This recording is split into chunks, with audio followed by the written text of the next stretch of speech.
Everyone thinks people who walk away from drama are avoiding conflict. That's not what's happening. A study from the University of California in 2016 found that the ability to disengage from emotionally charged situations isn't about avoidance at all. It's about something much rarer. It's about having a psychological trait that only about 18% of adults have fully developed. And if you've ever watched someone calmly exit a situation that would have had you spiraling for days, if you've ever wondered how they just don't engage with the chaos everyone else is drowning in, you're about to understand the psychology of people who walk away from drama. Because what's happening in their minds, it's not what you think. The first thing you need to understand is that these people have what psychologists call a differentiated sense of self. That's the technical term. But what it actually means is this: they know where they end and other people begin. Most of us, we're psychologically porous. Someone's upset, we absorb it.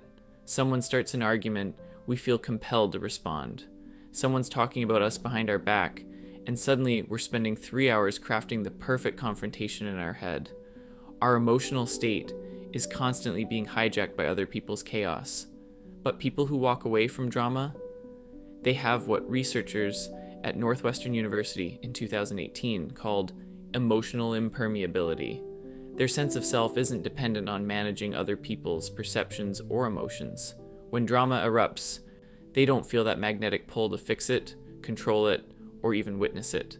Here's what that looks like in real life. Your coworker sends a passive-aggressive email to the entire team. Everyone's responding, defending themselves, picking sides. The person who walks away reads it once, registers that it's noise, and moves on with their day. Not because they don't care, but because they've made a fundamental calculation that most people never make. They've decided that their peace is worth more than being right. And that calculation, it's not natural for most humans. We're tribal creatures. Our ancestors survived by staying hypervigilant to social threats. Being excluded from the group meant death. So our brains evolved to treat social drama as a legitimate emergency. Your amygdala literally can't tell the difference between a lion chasing you and Karen from accounting subtweeting you. But here's what changes in people who consistently walk away.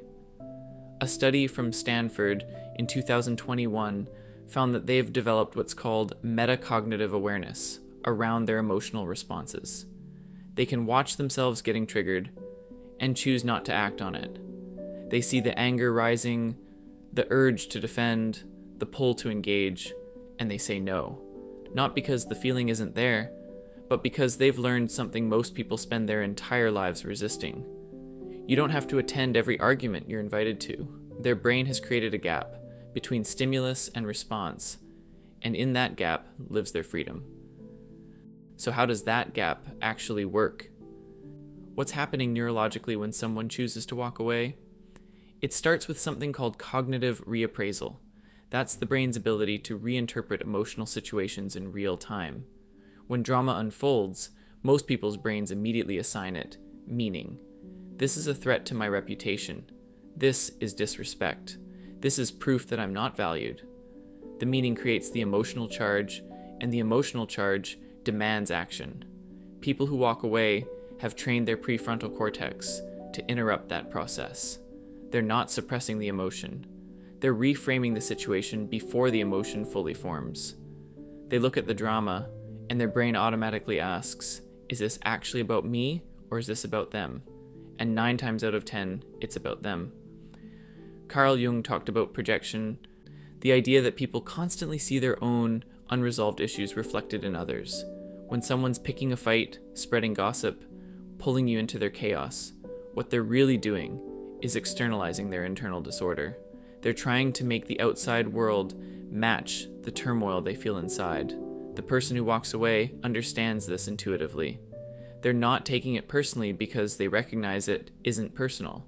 It's just someone else's unprocessed pain looking for a place to land. There's a second mechanism at play too. Researchers call it temporal distancing. These people have developed the ability to mentally fast forward. While everyone else is caught in the immediate intensity of the moment, they're already 3 months into the future asking, will this matter then? Almost never does.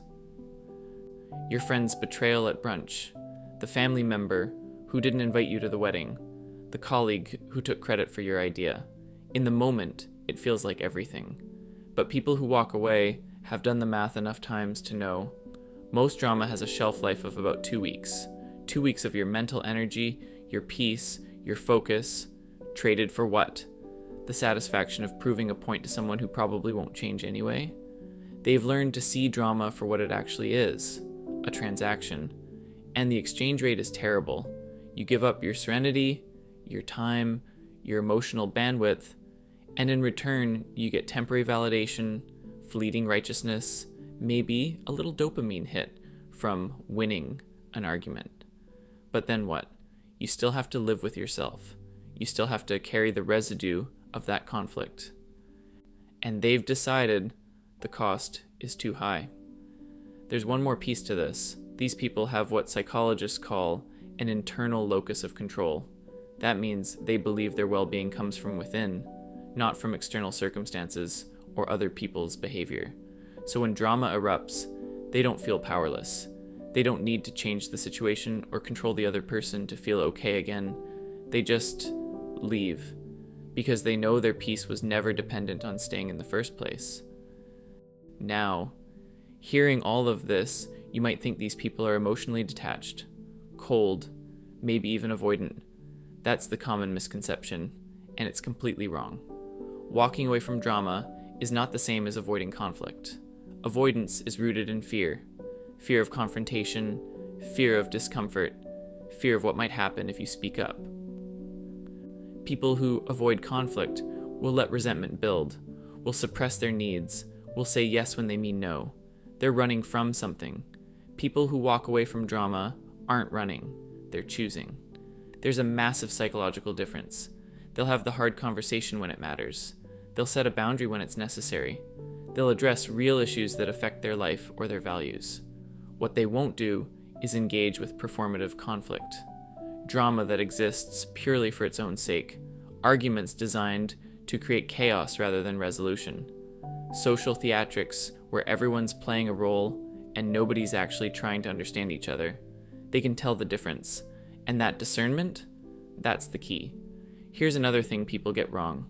They think walking away means not caring. The opposite is true. These people care deeply, but they've learned to care selectively. They've realized that caring about everything means caring about nothing effectively. So they've become ruthless about where they invest their emotional energy. Friedrich Nietzsche wrote about the concept of amor fati, love of fate, the idea that you accept reality as it is, not as you wish it were. People who walk away from drama have internalized this. They're not trying to control other people's behavior, change their minds, or make them see reason. They've accepted that some people are committed to their chaos, and that's not their responsibility to fix. They care about you, but they don't carry you. There's a difference. And here's the hardest misconception to shake. People think walking away means you're weak, that you're letting others get away with it, that you're a doormat. But a 2019 study from the University of Michigan found that it actually takes more psychological strength to disengage than to engage. Because engaging, that's what your biology wants you to do. Your nervous system is screaming at you to fight back, defend yourself, make them understand. Walking away requires you to override millions of years of evolutionary programming. It requires you to sit with the discomfort of not having the last word, not defending yourself, not correcting the record. That's not weakness, that's mastery. The person who walks away isn't saying, I can't handle this. They're saying, I can handle this and I'm choosing not to. They're saying, my peace matters more than proving I'm right. They're saying, I'd rather be free than be understood by people who aren't trying to understand me anyway. And maybe that's the biggest misconception of all. We think walking away is about them, the people causing the drama, but it's not. It's about you. It's about deciding what kind of life you want to live, what you want to spend your precious limited energy on, who gets access to your inner world. People who walk away have simply decided that drama doesn't make the cut. But let's be honest about something most people won't tell you. Walking away from drama comes with a price. You lose relationships, not all of them, but some of them. Because there are people in your life who need the drama, who bond through conflict, who connect through shared outrage, who mistake intensity for intimacy. And when you stop participating, when you stop feeding the cycle, they don't know how to relate to you anymore. You become boring to them, distant, changed, and sometimes they leave, sometimes you have to let them. That's the first cost. You're trading quantity for quality in your relationships. You're betting that having fewer, deeper connections is worth more than having many shallow ones built on mutual chaos. And that bet? It can feel lonely while you're making it. There's a second cost too. You give up the rush. Because drama, as exhausting as it is, it's also stimulating. It's a hit of adrenaline, a surge of cortisol, a feeling of being alive and engaged and necessary. When you walk away, you're walking away from that chemical cocktail. Your days become quieter, calmer, and for a while, calm can feel like emptiness. A study from Yale in 2017 found that people who disengage from chronic social conflict go through a withdrawal period. Their brains have been running on stress hormones, and suddenly those hormones are gone. They feel flat, unmotivated, like something's missing. Because something is missing. The artificial energy that drama provides. You have to learn how to generate energy from peace instead of chaos. And that's a skill most people never develop because they never stop long enough to need it. Here's the third cost, and it's the one nobody talks about. When you walk away from drama, you lose the narrative. Other people get to tell the story.